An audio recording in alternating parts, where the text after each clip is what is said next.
Hello everyone, and welcome to DE Classified, a podcast showcasing the history of destroyer escorts.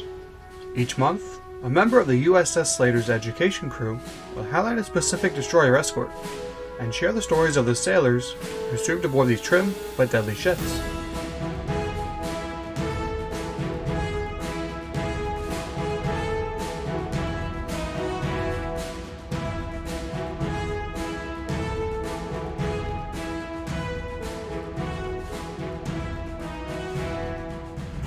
My name is John Epp, and I'm the curator at the Destroyer Escort Historical Museum aboard USS Slater in Albany, New York. As part of our ongoing series to tell the stories of destroyer escorts, this month we're going to highlight the U.S. Navy ship that has held the record for the most submarines sunk since World War II, USS England. Before we can start telling the history of the England, we need to first learn about her namesake, John Charles England. Born on the 11th of December, 1920, in Harris, Missouri, John Charles graduated from the Pasadena Junior College in 1940 after his family moved to California when he was just a child. During his college years, he acquired an interest in the dramatic arts and was a member of various drama clubs and acted in numerous plays. As a member of the Players Guild, he participated in their annual fall presentation of Bachelor Born, and as a member of the National Honorary Dramatics Fraternity, Delta Psi Omega, he acted in their annual spring production of Outward Bound. Following his graduation, John Charles enlisted in the U.S. Naval Reserve as apprentice seaman on the 6th of September, 1940.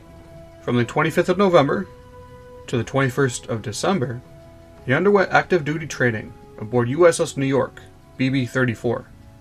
He then attended midshipman school in New York City and was appointed midshipman, United States Naval Reserve, on the 6th of March, 1941. On the 6th of June, he was commissioned ensign, and 3 months later, he reported for duty on USS Oklahoma, BB-37.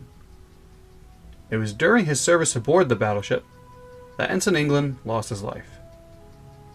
On the 7th of December, 1941, Oklahoma capsized after being struck by numerous torpedoes. England survived the initial attack and made it safely topside.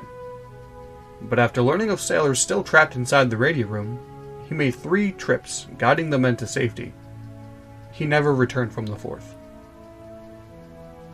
In recognition of his sacrifice, one of the Navy's brand new destroyer escorts was christened USS ENGLAND DE-635 on the 26th of September, 1943 at the Bethlehem Steel Company shipyard in San Francisco, California. His mother, Mrs. Thelma England, was the sponsor. After commissioning on the 10th of December, Commander Walton Barclay Pendleton assumed command of the ship. Most of the following information has been gathered from the Naval History and Heritage Command website, NavSource, and an autobiography written by the England's executive officer and future commanding officer, titled Anti-Submarine Warrior in the Pacific. I highly recommend picking up a copy. Following her shakedown cruise, the England sailed for Espiritu Santo and began convoy duty to and from Guadalcanal as part of Escort Division 40. She also escorted a convoy to Noumea and the Marshall Islands. On the 18th of May, 1944, the England and 2 fellow destroyer escorts, USS George, DE-697, and USS Raby, DE-698, left Port Purvis to intercept the Japanese submarine I-16. At this point in the war, the United States Pacific Fleet was hopping from one island to the next, inching ever closer to the Japanese mainland. With the defeat of the Japanese forces in the Marshall Islands, naval strategists on both sides began to devise their next steps in the war. American commanders chose the Marianas Islands as their next target and set an invasion date of 15 June. On the other side, Admiral Minmichi Koga, Commander-in-Chief of the Combined Fleet, predicted an invasion of the Philippines was the main target, and planned for a trap to be sprung as the Americans entered the Philippine Sea. Unfortunately for Koga, on the 31st of March, while en route to the Philippine Islands from the Peleliu Islands, his Kawanashi H-8K flying boat encountered a typhoon and crashed. Vice Admiral Shigeru Fukudome survived the crash and was taken prisoner by Filipino guerrillas. Koga's battle plans were also recovered and given to the Allies. Koga was posthumously promoted to Marshal Admiral and buried just outside Tokyo. His successor inherited Koga's plans called Operation Ego and began setting things into motion. Admiral Noboru Owada, commander of the Japanese submarine force, ordered Squadron 7, headquartered in Saipan, to be the first line of contact against the American invasion force. In his war diary, Owada wrote, quote, "In the Ego operation, the greater part of Submarine Squadron 7 will be concentrated in the area south of the Caroline Islands and will engage in patrols, reconnaissance, and surprise attack against enemy task forces and invasion forces. At the same time, an element will be employed to continue operational transport for the southeast area and northern New Guinea." End quote. These latter locations just so happened to be in the general vicinity of the England's area of operation. I-16, mentioned earlier, will be the England's first targets. Commanded by Yoshitaka Takeuchi, I-16 was already a battle-hardened boat by the time she ran into the England. Her first major assignment was in the surprise attack on Pearl Harbor. Equipped to carry a miniature submarine, I-16 successfully launched its number 16 miniature, but it never returned. At 22:41, I-16 received the first of 2 radio transmissions from number 16. The first message declared the air raid as a success, and the second, received at 0151 the next morning, indicated the submarine was in distress and unable to navigate. That was the last anyone heard of number 16. I-16 saw more success during the summer of 1942. On the 6th of June, she sank the Yugoslavian cargo ship Susak. 2 days later, the Greek cargo ship Agios Georgios IV became I-16's second victim. Only 4 days later, another Yugoslavian cargo ship was torpedoed, and on the 1st of July, the Swedish cargo ship Ekenaren was also torpedoed. In all, I-16 sunk 4 ships, totaling over 17,000 tons, and the loss of 14 lives. Fast forward to the spring of 1944, and I-16 was operating out of Truk Lagoon, 1,100 miles northeast of New Guinea. Acting as a cargo submarine, Takeuchi and I-16 were ordered to deliver rice to the forces on Bougainville. Takeuchi radioed the headquarters of Squadron 7, confirming an arrival date of 22 May at approximately 2000. That message was intercepted by the Fleet Radio Unit Pacific, or FRUPAC, a U.S. Navy signals intelligence and cryptographic unit in Hawaii. After deciphering, it was passed on to Commander Hamilton Haynes of Escort Division 39, who in turn ordered the destroyer escorts George and Raby, along with England, to intercept. Haynes himself maintained control of the operation while on George. In his book Anti-Submarine Warrior in the Pacific, 6 Subs Sunk in 12 Days, John Williamson, the executive officer of England, explains how a typical escort division consists of 6 destroyer escorts. At the time, Haynes only had 2 at his disposal, the George and the Raby. After learning about the lack of escorts available to hunt down I-16, Admiral William Bull Halsey sent an urgent order to England. Quote, "On or about 1700, 18 May, get underway in company with USS George, DE-697, and USS Raby, DE-698, with OTC to be Comcourt Div 39, embarked in George. Proceed to position 15 degrees 10 minutes south and 158 degrees 10 minutes east. Japanese submarine believed heading to supply beleaguered forces at Buin. He is believed to be approaching this point from the north and should arrive that area by about 1400, 20 May. Good hunting." End quote. Right on schedule, the three-ship fleet departed Purvis Bay, sailed west of Florida Island, cruised through the indispensable strait between Guadalcanal and Maleta Islands, and into open sea. A scouting line was established, with George at center, Raby 4,000 yards abeam to port, and England 4,000 yards abeam to starboard. The goal was to arrive 24 hours earlier than I-16 to actively hunt down the submarine, rather than be surprised themselves. But Takeuchi must have pushed his boat hard, thus reaching the target destination a little early. At 13:25, on the 19th of May, while steering 297 degrees, Salman Rajat Bernhardt announced, "Contact, bearing 305 degrees, range 1,800 yards." The officer of the deck, R.D. Webb, believed it to be a school of fish, something that happened more often than not. But the Salman was positive this contact was a true submarine, based on clear and sharp echoes. When the contact came to 1,400 yards, the captain and executive officer were both alerted, and a TBS, talk between ships, message, was sent to the OTC on George. England did not immediately go to general quarters, but instead continued under a war cruising condition. But her anti-submarine weapons, hedgehogs and depth charges, were prepped. At a range of 700 yards, all 24 hedgehogs had been loaded, and England's crew waited for the order to fire. A dry run was ordered to positively identify the target once and for all as a submarine, and as England closed to within 400 yards, the target turned hard to port and increased speed. That was all the confirmation needed. Raby and George began circling the area at a range of 2,000 yards to always keep the submarine in contact. At 13:37, England went in for the kill. After 4 minutes of closing the distance, the order to fire hedgehogs was given at 13:41.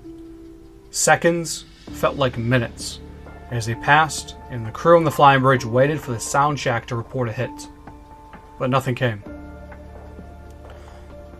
So a second salvo was ordered. This time, a single hit was recorded at a depth of 130 feet. And knowing they had an actual enemy within their sights, England went to general quarters. No immediate debris was seen on the surface, indicating the hit may have caused only minor damage. 150 feet below England, Takeuchi was still in control of his submarine. He changed course again and positioned himself within the destroyer escort's own wake and disappeared for a few minutes.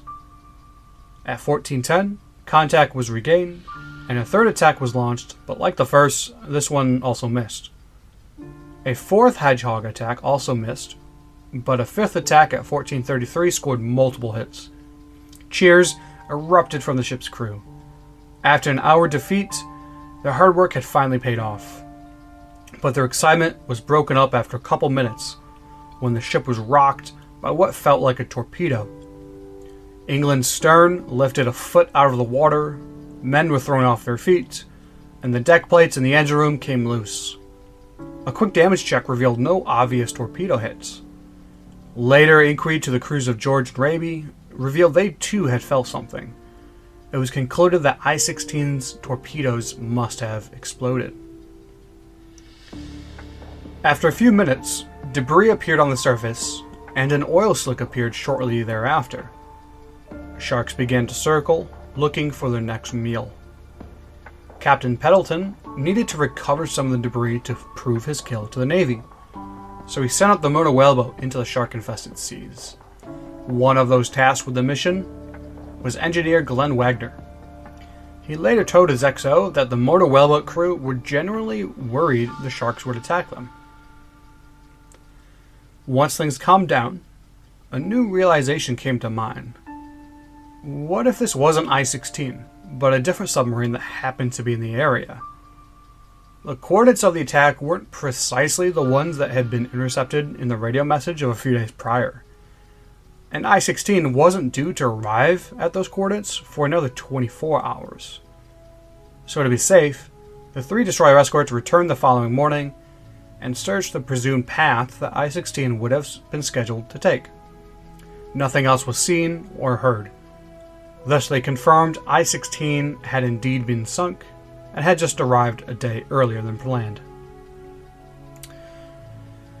The next day, on the 20th of May, Admiral Toyota began the preparations for Operation Ego. Admiral Owada, commander of Submarine Squadron 7, had already started the preparations days earlier. He had ordered Captain Ryanosuke Kato, the commander of Submarine Division 51, to leave Saipan in RO-105, and with him, take RO-104, 109, 112, and 116. In a separate message, Owada ordered RO-108 and 106 to leave Truk and rendezvous at a designated scouting line between Manus and Truk by the 21st of May. All 7 of these were the latest and greatest in Japan's submarine arsenal. On the 21st, Admiral Owada issued his orders for his submarines. Unfortunately, this too was intercepted and sent along to the England. It read, quote, "Submarines at Saipan will take station in the NA scouting line from position 01 degrees 30 minutes north, 150 degrees 30 minutes east, to position 0 degrees 30 minutes south, 148 degrees 30 minutes east. And submarines at Truk will do likewise, but in accordance with separate orders. Orders of deployment starting from north. RO-106, 104, 105, 116, 109, 112, and 18. Deployment distance, 30 miles. Direction of search for enemy, 135 degrees." End quote. Commander Haynes of Escort Division 39 ordered his 3-ship armada to begin hunting at the northeastern edge of the line and work their way southwest. And so they went. On the afternoon of the 21st, they were spotted by a low-flying Japanese Betty bomber and a torpedo plane, about 7 miles east of them. At this point, the escort division was within range of island-based aircraft and could have easily been attacked. But no such attack occurred. At 0351 on the morning of the 22nd, George reported a radar contact 8 miles away, bearing 303 degrees. England went to general quarters and also picked the contact up on radar. George and Raby went in for the attack. George kept the target on her port side, and at a range of 15,000 yards, increased speed to 20 knots. Once she got within 4,000 yards of the target, she turned hard to starboard and turned on her port side searchlights. The bridge of a Japanese submarine was immediately illuminated. Before George could unleash her deck guns or torpedoes, the submarine crash dove underwater. George turned back to port and prepared for a hedgehog attack. At 0414, she fired a salvo, but missed and lost contact. Haynes turned over the operation to Pendleton on England, who still had contact with the submarine, having intentionally been positioned to intercept any escaping submarine. At 0425, England made contact at a range of about 2,500 yards. At 1443, England's first hedgehog salvo missed a little to the left. She turned back around and came in for a second attack. Unlike her first kill, this one wouldn't require 5 attempts. On the second run, 3 or more hits were heard and felt at a depth of 275 feet. They waited 5 minutes for debris, and when it seemed as if the submarine had managed to continue its escape, England began maneuvering for another attack. But just prior to engaging for a third time, an explosion like the one felt a few days prior after hitting I-16 was felt. The time was 05:05, and the sound recorder indicated the submarine was disintegrating below them. The next morning, as the sun began to rise over the horizon, England was 8 miles away on George's starboard beam, and Raby 8 miles on George's port beam. England's crew were getting ready for their morning general quarters drill when Raby piped in over the radio. Quote, "We have a radar contact bearing 085 degrees, range 8,000 yards." End quote. Commander Haynes ordered Raby to attack while George and England closed the gap. At 6,000 yards, the submarine dove, and Raby lost radar contact, but at 0610, sound contact was made. Raby made 4 Hedgehog runs, but all 4 missed. The submarine maneuvered expertly as her skipper tried to shake its tail. Commander Haynes called off Raby and sent in George for an attack. But George missed at 0707 with a single Hedgehog salvo and lost sound contact. As both George and Raby circled the area, listening, England arrived on scene. 3 minutes later, George regained sound contact and went in for 4 more Hedgehog attacks, all missing their mark. Exacerbated, Haynes ordered George to peel off and gave England a chance. Her first Hedgehog run missed. As she went in for a second attack, her sonar operators began having difficulty discerning the echoes from their own sound gear from that of George and Raby, who continued running active sonar while they circled the area. Lieutenant Williamson, the executive officer of England, ordered his radio operator to send a message that both ships should cease their active sonar. Commander Thorwall, the OTC, officer in tactical command, disagreed with the order. Williamson, despite being the subordinate, sent the order again. Captain Pendleton stepped in and ordered Thorwall to stop interfering, or he would have to be sent to his quarters. Thorwall protested and threatened to have both the men court-martialed. Regardless, at 0834, England was able to make another attack, and this time scored between 10 to 12 hits at 300 feet. She had just achieved her 3rd kill, RO-104. On the morning of the 24th of May, George, Raby, and England were sailing towards the southwest portion of the Japanese picket line. At 0120, George reported a radar contact at 14,000 yards. The distance was close to 9,000 yards as all 3 ships increased their speeds to 20 knots. The submarine spotted the incoming attackers and crashed over. England was still 8 miles away because of the patrol pattern, so she did not reach the contact area until 0147. No sooner had she arrived when sound contact was made at a range of 1,750 yards. Captain Pendleton allowed Lieutenant Williamson to calm the ship as she went in for her 4th kill. But the submarine began evasive maneuvers and made it difficult to get an accurate firing solution. England was unable to make an attack, and the submarine slipped below the ship and under her wake, making it even more difficult for John Prock, one of the ship's soundmen, to get an accurate reading. A second run ran into the same problems, but a depth of 28 fathoms, or 168 feet, was obtained. As England turned away to reposition, the submarine did the same, but came right towards her. Through some trickery, England continued to ping the submarine as if it were at 1,000 yards. Though at this point the sub was at 700 yards, and the skipper fell for it. At 0214, England fired a Hedgehog salvo, and it sounded like the submarine had stopped in her tracks. Within seconds, 3 to 5 Hedgehogs detonated 180 feet below. Confirmation was not obtained until the next morning, when small oil slicks and deck planking were seen. The whaleboat was once again sent out to retrieve evidence of the kill. Pieces of a chronometer and a sextant indicated one of the Hedgehogs may have struck the conning tower, where the commanding officer may have been located. RO-116 had become England's 4th kill.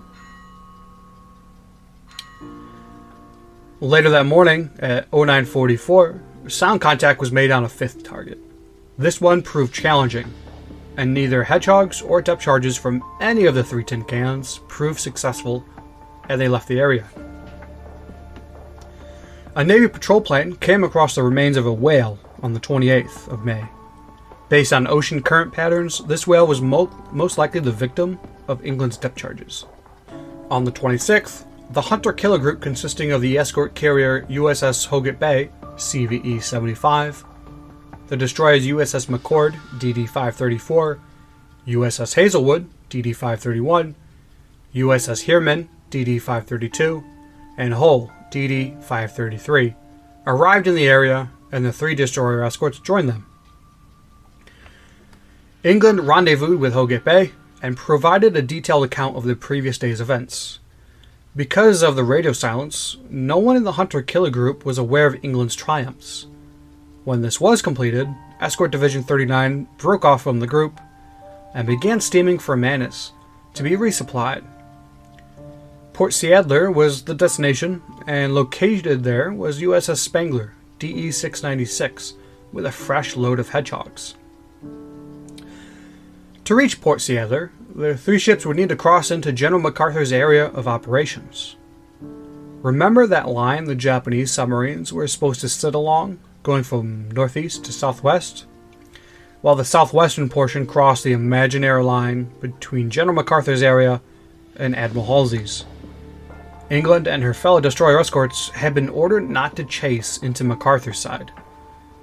But instead of beelining it to Manus, it was decided the 3 ships would follow the southwestern picket line and then veer west towards the island. This way, if they happen to come across another Japanese submarine, they'll get another opportunity.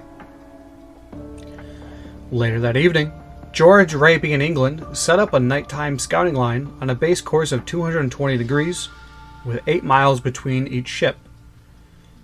At 23:03, Raby's radar showed a contact 14,000 yards, bearing 180 degrees. Only a minute later, England 2 picked up the radar contact at 12,000 yards, and bearing 243 degrees. Echo ranging was discontinued in hopes of sneaking up on the surface submarine and launching a torpedo attack.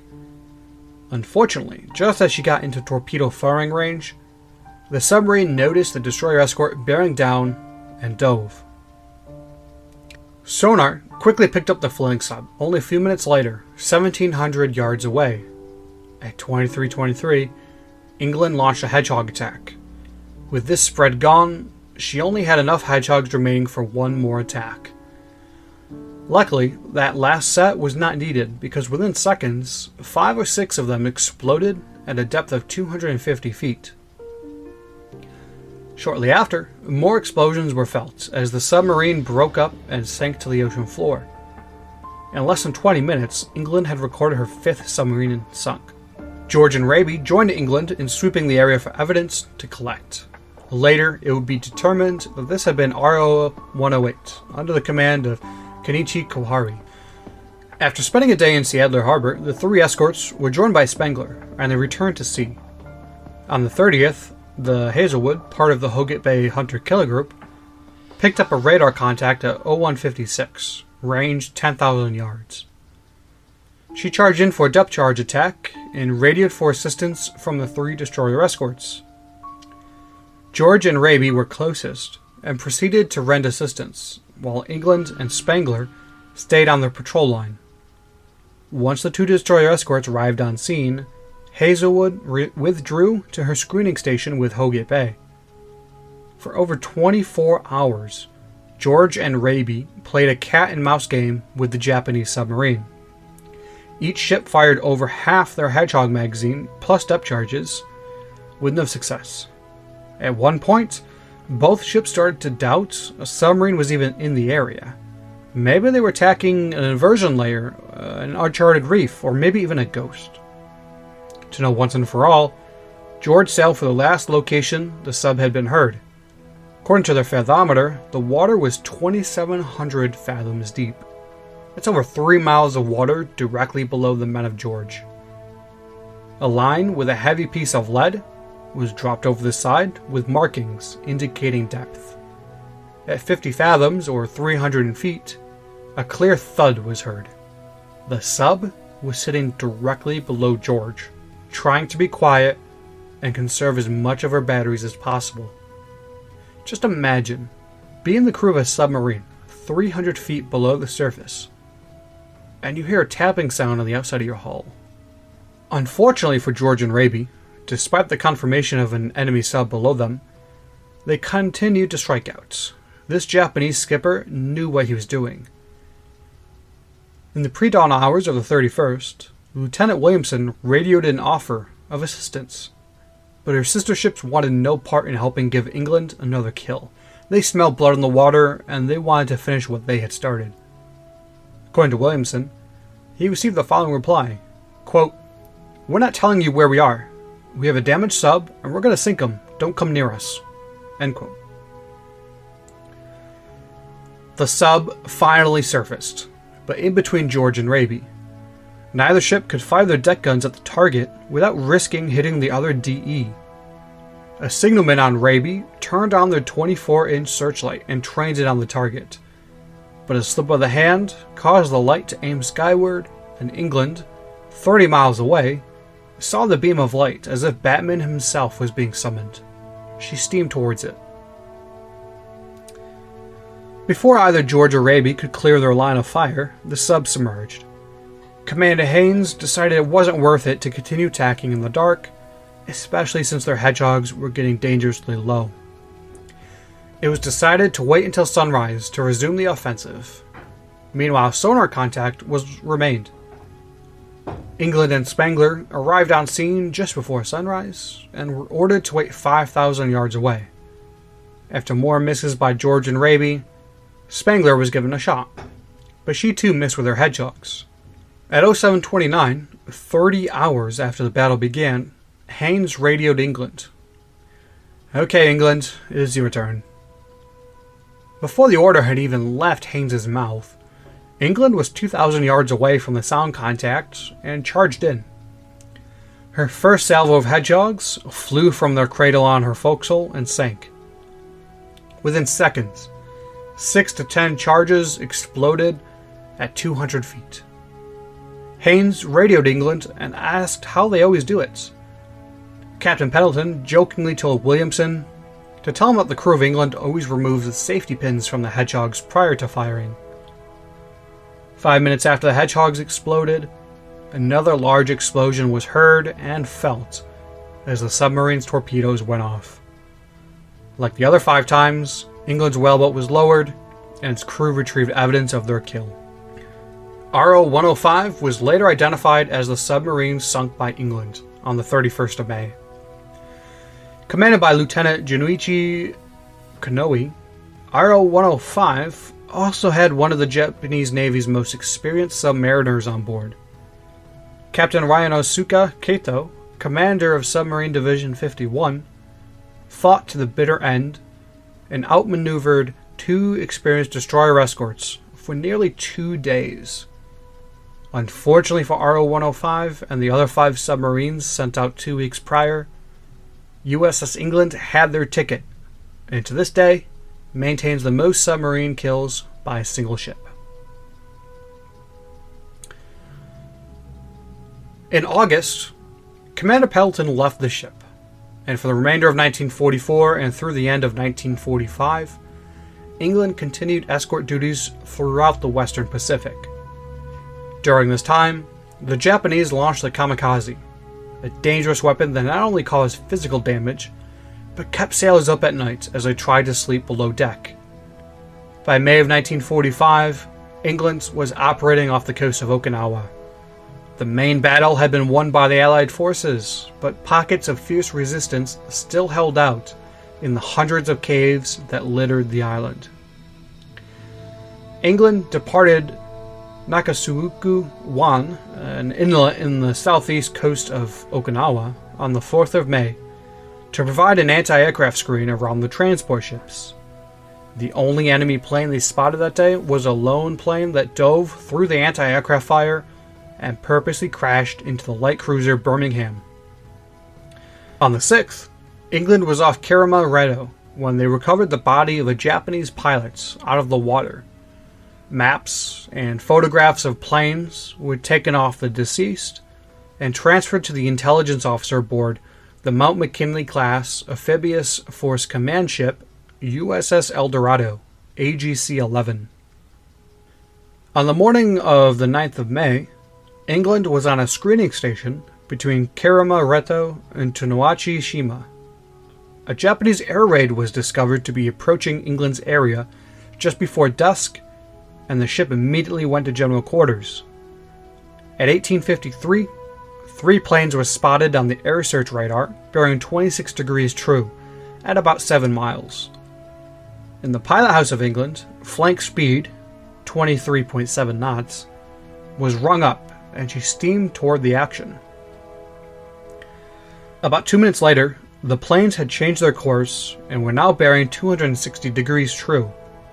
The first plane to be identified was a VAL, HE-D-3A Type 99 carrier bomber. At this point, England was on a course of 200 degrees, and the bomber was bearing 60 degrees relative on the ship, with an angle of about 30 degrees. At this angle, the pilot still maintains good control over his aircraft and can maneuver relatively easy, making it difficult for a ship to turn out of its path. The goal of any ship was to, of course, shoot down an enemy plane, but it was also important to get into a position that forced the enemy to dive on your ship at a steep angle, thus reducing a pilot's ability to maneuver.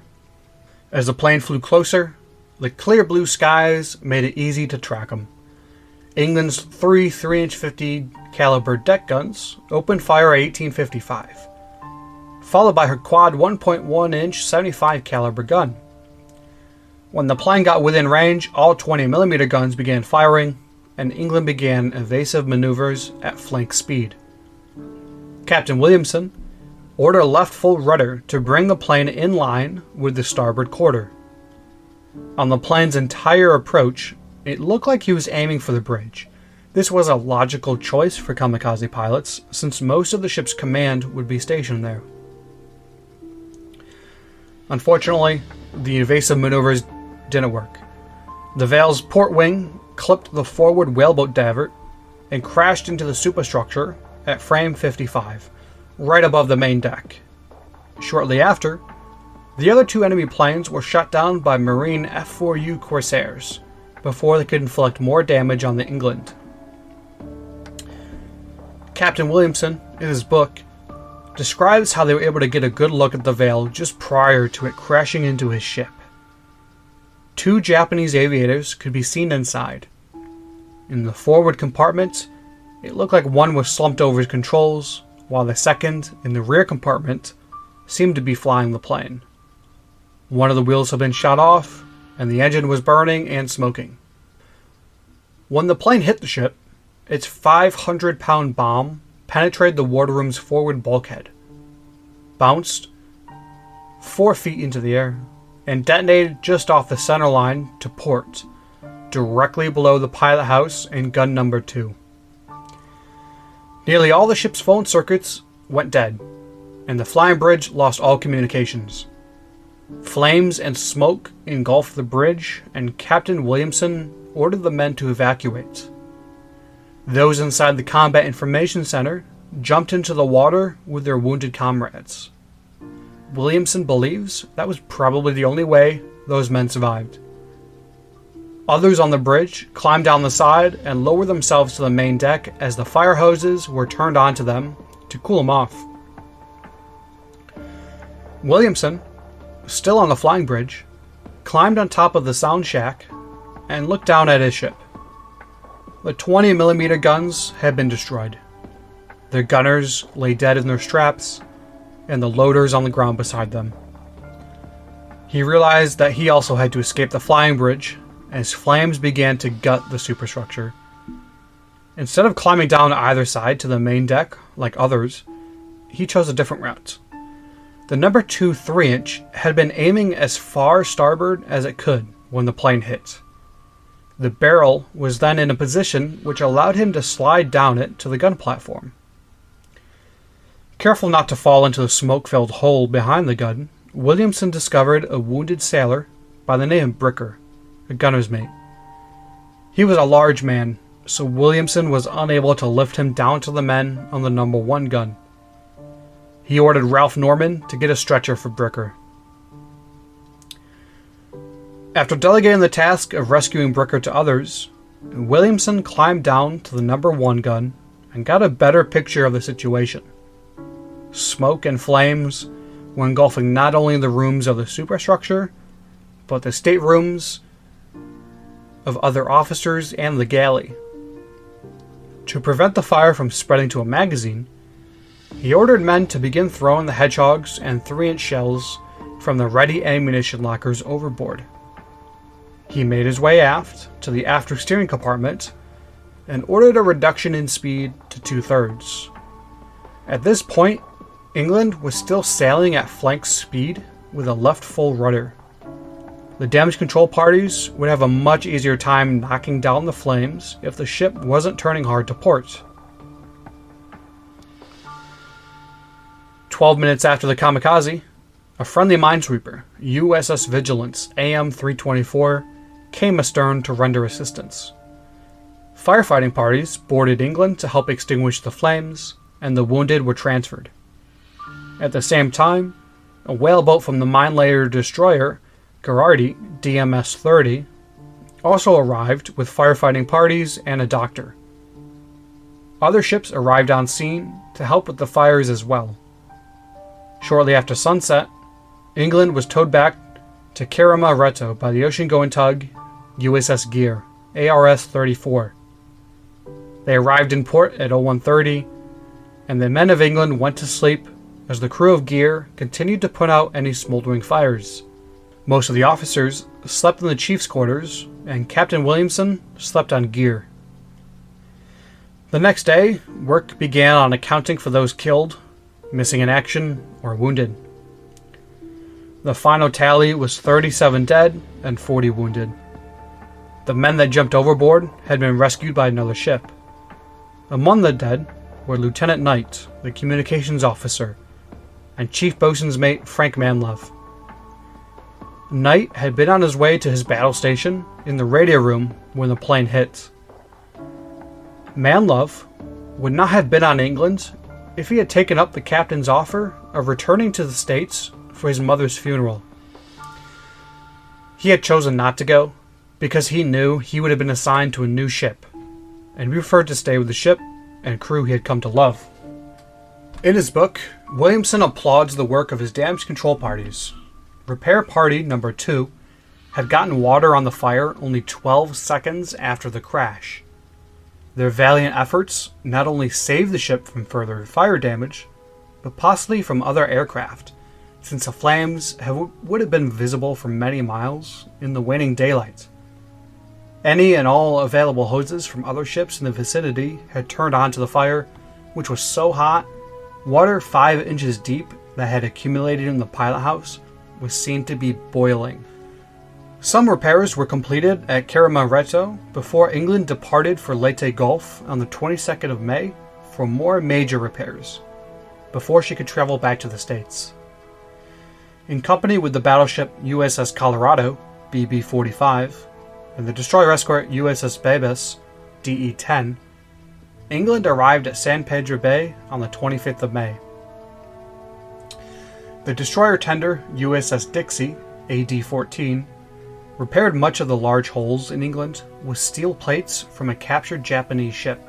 According to Williamson, the repair officer from Dixie recommended he not take the ship through any storms because he didn't believe the bridge would stay on the ship if she rolled more than 40 degrees. He had obviously never sailed on a destroyer escort before. After these repairs were completed, England began the long trek to Philadelphia on the 3rd of June. It would have been easier to sail for the west coast of the United States, but most of those ports were filled with ships damaged at Okinawa. She arrived at Pearl Harbor for 3 days on the 16th of June, and while there, the captain spent some time with a sailor badly burned in the attack. He desperately wanted to return to the States on the England, but his injuries were just too severe. For a long time, Captain Williamson believed the young man eventually succumbed to his wounds, but years later, at an England reunion, the now old man made an appearance, fully recovered, minus some scars. After Pearl Harbor, England arrived at San Diego, where she refueled and unloaded her remaining ammunition.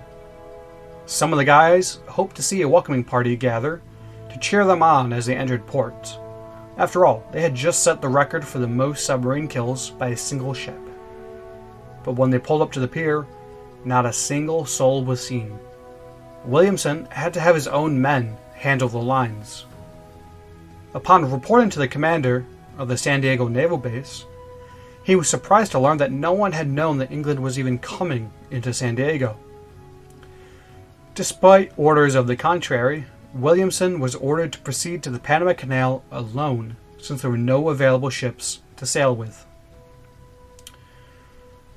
In the early morning hours on the 1st of July, Williamson was woken from his sleep with news that the barometer had dropped significantly and that winds were increasing. After getting up from his cot, he looked over the information and began to worry that a hurricane was off his starboard side.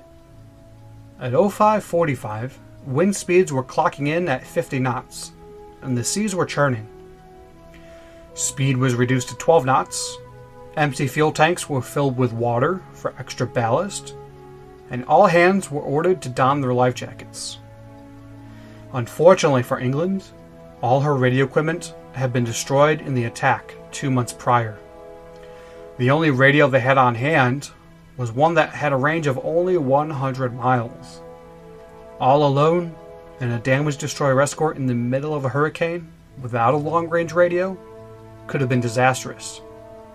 Fortunately, an aircraft carrier was within their range and echoed what Williamson had already chosen: sail west out to sea and outrun the hurricane, at which point she could turn back towards the canal. When the winds began to subside, it was believed that the hurricane had passed behind them. Williamson ordered a course change to the southwest to begin an arc towards Panama, but the hurricane had different plans in mind. Instead of continuing up the west coast, it turned westward to sea and the England. The eye of the hurricane was now on a collision course with a tiny warship. 90-mile-per-hour winds began battering the wounded tin can. To prevent heavy rolling, Williamson maneuvered his ship so the winds were astern. Eventually, she entered the eye of the hurricane, and the winds dropped to near zero. The seas continued to churn, but now in all directions, causing England to roll upwards of 50 degrees. Remember what that repair officer from Dixie had said? Avoid rolling more than 40 degrees because he didn't think the damaged superstructure would even remain attached to the ship. But England made it out. With the hurricane now behind them, a new threat emerged: fuel. All the extra course changes they had made consumed a lot of fuel, and it wasn't known if England would have enough to reach Balboa. Williamson looked over the ports on his emergency fuel list and saw the village of Manzanillo was within range. They arrived on the morning of the 4th of July to a port that had probably never seen a ship as large as the destroyer escort. In fact, Williamson wasn't sure the rickety old dock would be strong enough for his mooring lines. But they made do and moored without incident. The goal was to refuel and then leave right after. But the mayor of Manzanillo insisted the crew of England stay the day, and the town would put on a 4th of July celebration. Williamson reluctantly agreed, and they stayed the night. England departed the following morning at 0700. She arrived at the Panama Canal on the 9th and began the trek through the many locks the following day. By that evening, England had transited the canal. On the 16th, England arrived at the Philadelphia Navy Yard. After memorial service for those lost in the 9th of May attack, yard workers began repairing England and converting her into an APD, high-speed transport. These plans were halted when the atomic bombs were dropped on Japan and World War II finally ended. With the need for another APD gone, the decision was made to scrap England. For decades after the war, Williamson battled internally with himself as to if he made the correct decisions that day. In the end, he realized he did everything right based on the information he had at that point. With the end of the war official, He was offered a position as commander of anti-submarine training for the Atlantic Fleet. He turned it down to return to civilian life and the Naval Reserves.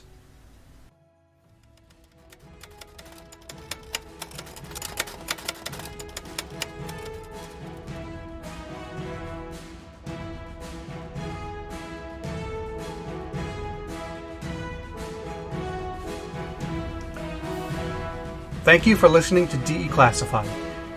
This podcast is brought to you by the Destroyer Escort Historical Museum aboard USS Slater. You can find a transcript of this episode, accompanying photos, and bibliography at ussslater.org/DE-classified. My name is John Epp, and we'll see you next month when we DE Classify USS Stafford.